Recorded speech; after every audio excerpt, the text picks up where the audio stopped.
Hey, hello, fifth graders. This is Mr. McComb. Families, hope you're doing good on this weekend. It's been a little rainy and sticky, but cooler weather, which is kind of nice. And as we get into the fall, a couple days up ahead before we get back to school, but I want to send this out now while you're hopefully enjoying your Sunday. So, just an update for what's going on this week ahead. So, last week we did the Living Rosary. It was super great. Kids did a great job. Uh, Unfortunately, it's obviously different than past years where we couldn't have families there to experience it with us, but hopefully got a chance to see on YouTube. And it's a replay available there too if you go to the GA Parish site. The kids really did a great job preparing and practicing and taking it very seriously and very reverently, and it's a great experience every year, and they did a wonderful job even under the different circumstances. This week coming up, I'm sure I don't need to tell you that we've got Monday and Tuesday off for the fall break. So hopefully you've got some plans, if not just to hang out and relax or do anything fun with the family and enjoy those couple days off. I know by the end of the last week, a lot of us felt like we kind of needed it after all the things going on with map testing and living rosary and classes and all the things. I think everybody was kind of ready to have this couple days off and looking forward to it. So hopefully we make the most of it, if not just relaxing, doing some other fun stuff too. And then we'll get back to this week. So we got a short week ahead, just 3 days when we come back.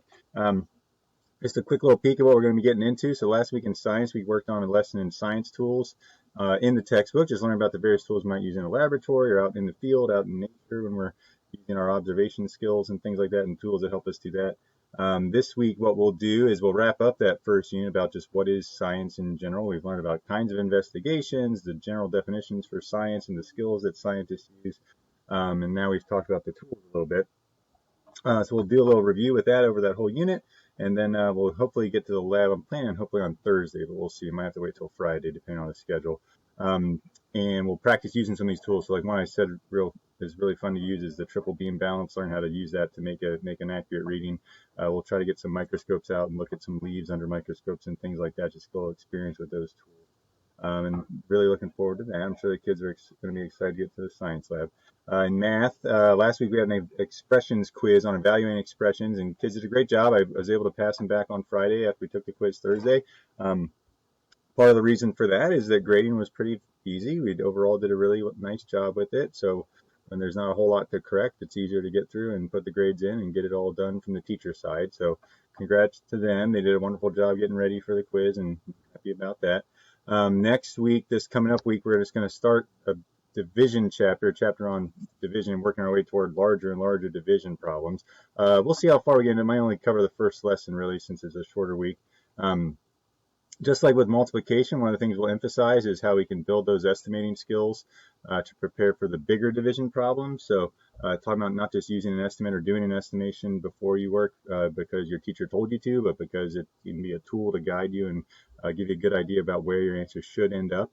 Eventually, we'll start dividing by divisors that are greater than just single digits. So single digit division is kind of what we'll brush up on and make sure we're getting pretty good with from some of the skills they would have learned in fourth grade and from the start of this year. Then eventually we'll be dividing by divisors like 27 or 42.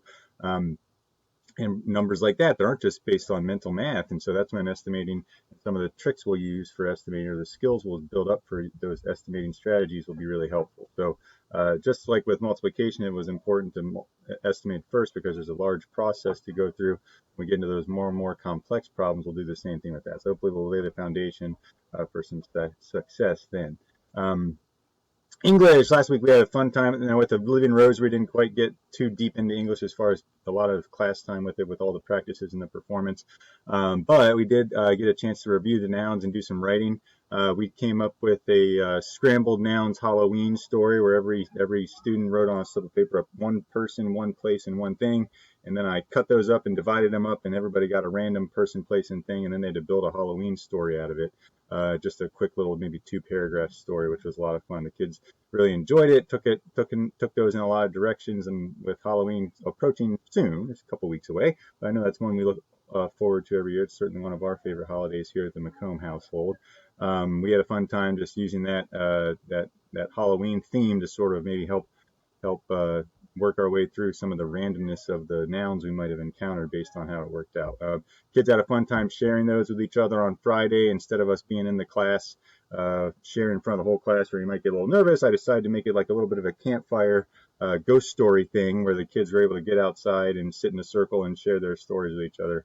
And they really seemed to like that too. So a little chance to review some nouns, use some nouns in writing, work on the writing process a little bit, and have a little fun too at the end of the week after all that busy time with the living rosary stuff. This week coming up, again, just a short week, I'm hoping to get a couple lessons done with verbs as we get into that as our next unit. So we've covered nouns, now we're going to get into verbs.